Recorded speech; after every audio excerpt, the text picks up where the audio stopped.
We are 12 weeks out from the Utrecht Marathon, and as we get deeper into the build, I will reduce volume and intensity in the gym. But I am not going to eliminate strength training from my training schedule, as I truly believe this supports the runs, to strengthen my overall mobility and to reduce injuries.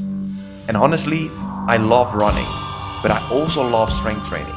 And I think it's great to have that variation during our build, as one can support the other. So inside this episode, we will talk about strength training during our build and why strength training can support our running goals.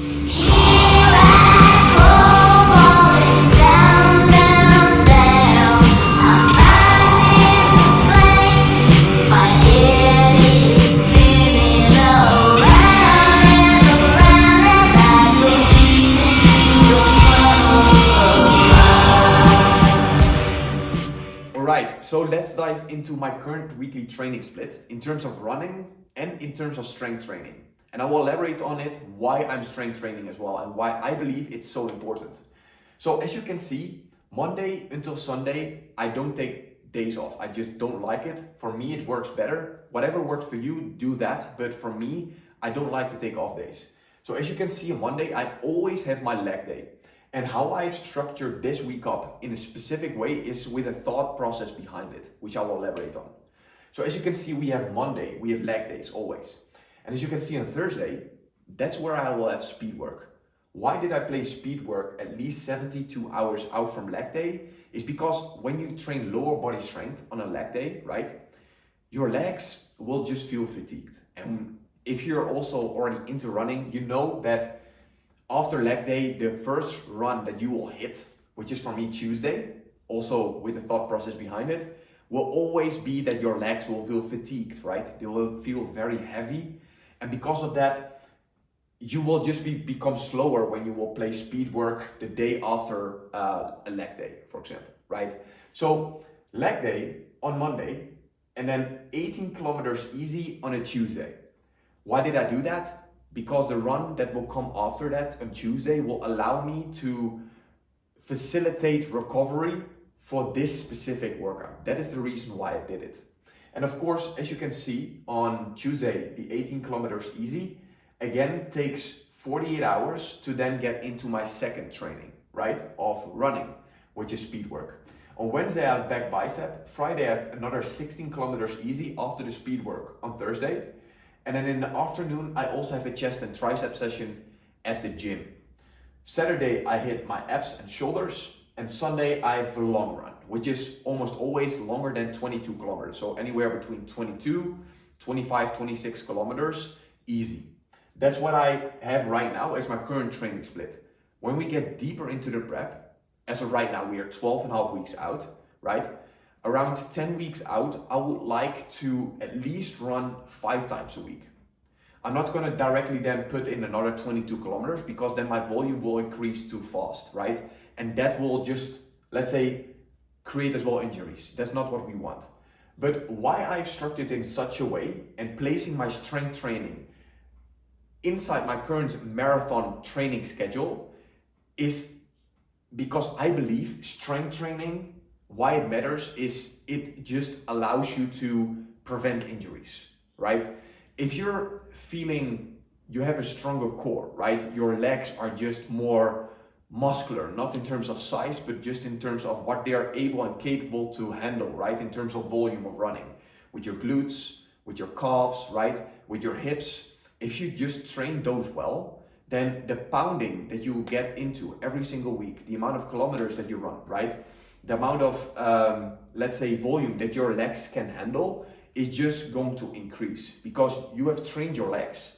They're able to, let's say, get more pounding, more, like, say, volume, and they feel less, let's say, fatigued, right? You can just handle more volume and more intensity because you have trained your body, your core, your glutes, your hips.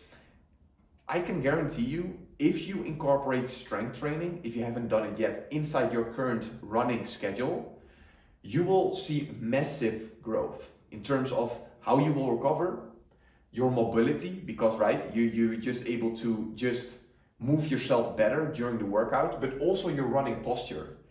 The running posture, how we, let's say, posture when we are running, right? Your running form is a crucial factor in order to run faster, to run longer, and to prevent injuries, right? Because you just have the right posture to handle more volume, to handle more intensity, because you've trained your body that way. Your core as well. Core is essential to also have better posture. So I just love, to be honest, strength training. It is something that I would never ever like move away entirely. I'm just in love with strength training as a whole. But as much as I'm in love with, let's say, running, I'm also not going to remove that. So I like the more like the hybrid kind of model that, for example, strength training will help me, during my runs. And when I'm not into a prep, that my runs will also help me during my strength training sessions. That's what I've basically figured is working really well for me. And I would encourage you, test it if you haven't done it. See what it will do for you, just like your nutrition, right? Because your nutrition, you need to also find out, okay, what kind of nutrition is working for you and what is not working for you, right? What is working constructive, what is working destructive for you. The same for strength training. I believe, based on my own experience, that strength training is going to help you a lot to basically become better at running. Not to just gain size, it's not for aesthetics, but just in terms of, your running efficiency. So maybe try it out, see how it works for you, and just place your strength trainings in a structured way so that will basically help your running training, right? That's the way how I've done it. And yeah, I would just encourage you to try it out and see if it works for you or not.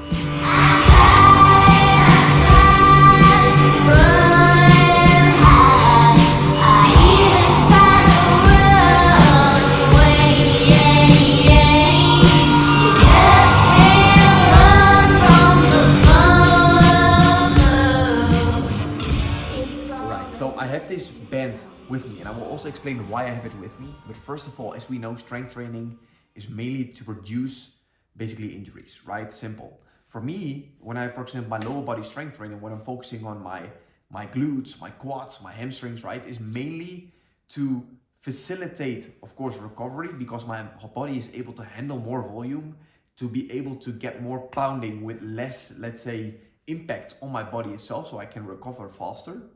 And it also facilitates mobility, right? When I'm, for example, having stronger glutes, stronger quads, stronger hamstrings, I'm able to just consume more volume as effect. I've seen that work really well for me. So I will never ever reduce strength training from my training schedule. So these, let's say, strong multi-joint compound movements, right, do help really well. If we are not going to, let's say, become crazy and still, think that we can maybe squat as heavily as we are not into a prep, right? When you're increasing volume in terms of runs, you also need to think about, okay, what will the effect be in terms of my strength? Because most likely you will reduce some muscle size. You will reduce some, let's say, strength as a whole, right? Because you're more focused right now on running, as that is the priority, rather than, or let's say, opposed to strength training. So that's very normal. That's part of the process, right? So for me as well, it is crucial, and that's also why I brought this band with me. It is crucial for me for every single training to warm up my muscles, especially my leg days, especially the lower body strength days, right? Because when I think about, let's say, this rubber band, right? And I put it into a fridge and I get it out of the fridge, this band is not, let's say, flexible, right? I'm not able to do these kind of things when it directly came out of the fridge, right? We need to first warm it up. We need to first basically allow it to warm up before we are able to do these kind of things with it, which is, which we are able to. The same for our muscles. When our muscles are cold, when we literally come out of bed, for example, we directly go for a run without warming up our muscles, we will, as a fact, be able to perform not the way, like in the best way we can, right? Because our muscles are just not warm enough. When you have them loosened up, right, you warm up a little bit. You don't need to do like a 30-minute warm up, but you just maybe do it for 10, 15 minutes, maybe 5 minutes, what works for you. But you just loosen up the muscles that you will use mainly. I can guarantee you will see way like better performance as a fact from the very first moment you do that. because you're able to just move more easily, right? And it sounds very, very like common sense, but I do know a lot of people who think it's also common sense, but they don't warm up their muscles. And as a fact, they are not able to perform at their maximum potential, right? Especially during those 20% of the workouts that we do, which are those speed work, right? The speed work that we do, the intervals, the lactate threshold, the critical velocity. So warming up is absolutely essential, right? And we don't want to, like I said, you know, just train the strength training days at 90, 95, 100% of our efforts. So we are completely taxed, right? And we are not able to run the day after, right? I will never do 100% of my max effort at the gym. That will then, for example, have an effect on my runs the day later, 2 or 3 days later, right? Because if you overtax it with strength training and you're feeling sore, that does not mean that you're making progress. You're actually falling back on the schedule that you have if your focus is on running, because you're not able to perform the day after, or you're feeling so sore that you can barely move. Even though you might still do it, you will see the effects of it, right? So weightlifting, it is mainly not for aesthetics, especially not in a prep for myself speaking. It's mainly focused on like building functional strength, right? Functional fitness to support our endurance goals specifically, right? To be able to move better, the mobility that will just improve. So, and that's all about progressing over time, right? When you're just getting into strength training, you should not expect to just squat 100 kilograms like easily and you won't feel taxed or sore the next day. You need to take it just like the runs easily, like increase it maybe 10% every single week, but preferably outside of the basically the build that you're in right now, to then increase it with more volume, right? Or more intensity, depending on what works for you. But as I speak for myself, my endurance work is always priority, especially during a build. So right now I need to focus on that, and my strength training cannot come in the way of that. It will just support me. So during this strength training, during our VO2 max, and especially also lower body strength, right, we will build up stamina, right? I experience muscular fatigue way earlier than, let's say, being out of breath, right? Because when you run maybe your first marathon, you know that you can run another marathon, and maybe even longer. You can run 50, 60 kilometers, maybe not at the same pace, but you will be able to. But you will feel, let's say, the muscular fatigue, right, way earlier than you're most likely out of breath, and that's normal, right? Our muscles will adapt over time to become a stronger runner and be able to, let's say, run faster for longer, right? That's what I experienced myself. So yeah, you know, with all that being said, I genuinely hope this episode was also valuable. This wraps up episode 6 of the marathon build. And next week, we will be back with another video, which is going to be a very exciting one. Right now, I will end this video. And tomorrow I'll have my longer easy run, which will be 25 kilometers easy, as right now I'm back in the Netherlands. So with the beautiful weather. So yeah, it's going to be an exciting run. So with that being said, I genuinely hope that was valuable, and looking forward to seeing you guys in the next one.